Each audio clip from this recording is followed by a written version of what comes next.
नमस्कार दोस्तों, इसके पहले के वीडियो में हमने कॉन्शियस माइंड के 3 मेजर कंपोनेंट्स देखे थे, जिसमें मैंने आपको बताया था पहला होता है सेंसेशन, दूसरा होता है मूवमेंट और तीसरा होता है थिंकिंग। आज के इस वीडियो में हम और कुछ बातें कॉन्शियस माइंड के बारे में डिटेल में जानने वाले हैं। एज़ यूजुअल मैं वेदांत, इस चैनल का मालिक, आप सभी का मेरे दिल की गहराइयों से स्वागत करता हूँ मेरे इस यूट्यूब चैनल के नए और शानदार वीडियो में।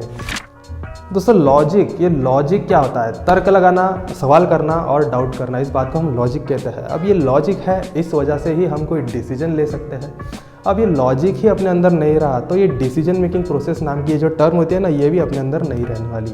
अब ये कहने के बाद यहाँ पे एक और बात निकल के आती है कि अगर हमें कोई भी डिसीजन लेना है तो हमें ज़रूर ही अपने लॉजिक को यूज़ करना पड़ेगा, क्योंकि यही लॉजिक हम सबको बताता है कि क्या सही होने वाला है और क्या गलत। दोस्तों वीडियो में आगे बढ़ने से पहले हम ये जान लेते हैं कि अपना कॉन्शियस माइंड क्या क्या काम करता है। कैलकुलेशन करने का काम, मतलब बड़े बड़े कैलकुलेशन से लेकर 3 + 2 = 5 ये कैलकुलेशन करने का काम भी अपना जागृत मन मतलब कॉन्शियस माइंड करता है।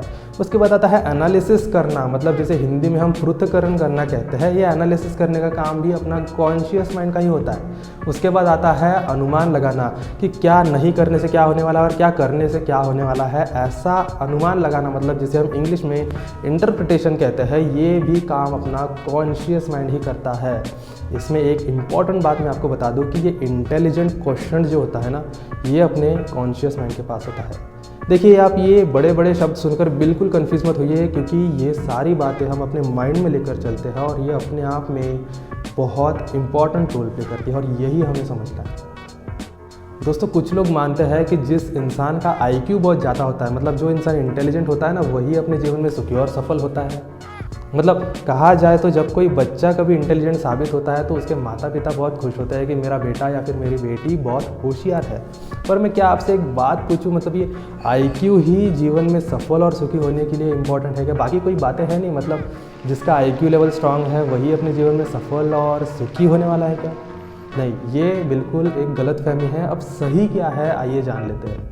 दोस्तों ये इंटेलिजेंट क्वेश्चन के साथ साथ अपने अंदर बहुत से क्वेश्चन होते हैं। मैं आपको कहता हूँ कि अपने अंदर एक हाई लेवल पर, मतलब एक अच्छे लेवल पर तो भी होने चाहिए। मैं आपको डिस्क्राइब करता हूँ। अगर कॉन्शियस माइंड की बात करें तो सिर्फ इंटेलिजेंट क्वेश्चन आता है, और अगर हम सबकॉन्शियस माइंड मतलब अर्ध जागृत मन की बात करें तो उसमें बहुत से क्वेश्चन आते हैं। पहला आपको बता दूँ तो इमोशनल क्वेश्चन, जिसे हम हिंदी में भावनात्मक अंग कहते हैं। उसके बाद आता है उसमें स्पिरिचुअल क्वेश्चन, जिसे हम आध्यात्मिक अंग कहते हैं। उसके बाद आता है उसमें एडवर्सिटी क्वेश्चन, मतलब हम मुश्किल समय में कैसा एक्ट और कैसा रिएक्ट कर रहे हैं, ये एडवर्सिटी क्वेश्चन भी अपने सबकॉन्शियस माइंड मतलब अर्ध जागृत मन के पास होता है।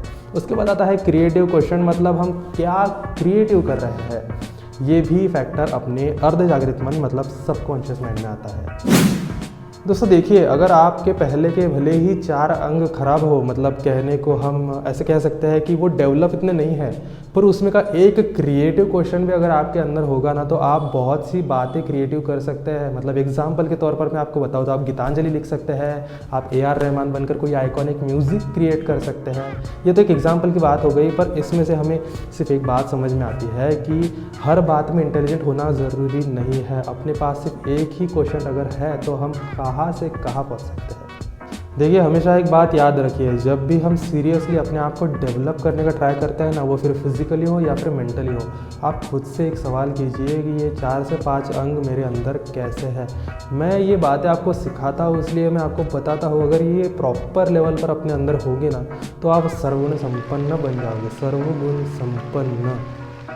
सिर्फ बात यही है कि ज़्यादा से ज़्यादा फैक्टर्स, ज़्यादा से ज़्यादा क्वेश्चन अपने अंदर इंप्लीमेंट करने का आप ज़रूर ट्राई कीजिए। दोस्तों IQ is the power of conscious mind, selection is the power of conscious mind. हम जो सिलेक्शन करते हैं, हम जो अपनी चॉइस रखते हैं, ये भी एक फैक्टर होता है जो अपने कॉन्शियस माइंड के साथ जुड़ा होता है। और फिर आता है will power is also the power of conscious mind. कोई भी डिसीजन मेकिंग प्रोसेस के बाद हम जो उस डिसीजन पर काम करते हैं, सिंपली उसे ही हम विल पावर के नाम से जानते हैं। चलिए दोस्तों, वीडियो समाप्त करने से पहले एक और बात आपको बता दूं कि हमने कॉन्शियस माइंड के पावर तो सीख लिए, ऐसा समझिए कि कॉन्शियस माइंड का टॉपिक यहाँ पर ख़त्म हो गया है ना।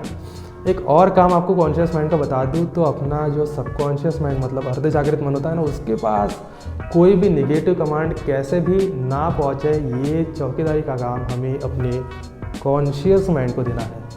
अब एक कैसे देना है ये टॉपिक पर हम अगले पार्ट में डिस्कस करेंगे। वीडियो अच्छा लगा होगा तो अपने मामा मामी, चाचा चाची, भाई बहन, मम्मी पापा सबके साथ ये शेयर कीजिए। अगर आपने मेरे चैनल को सब्सक्राइब नहीं किया होगा तो जल्दी जाकर सब्सक्राइब कर दीजिए, बेल आइकन दबा दीजिए, ऑल कर दीजिए, मतलब जैसे कि मैं वीडियो अपलोड करूँ आप सभी को जल्द से जल्द नोटिफिकेशन आती रहे।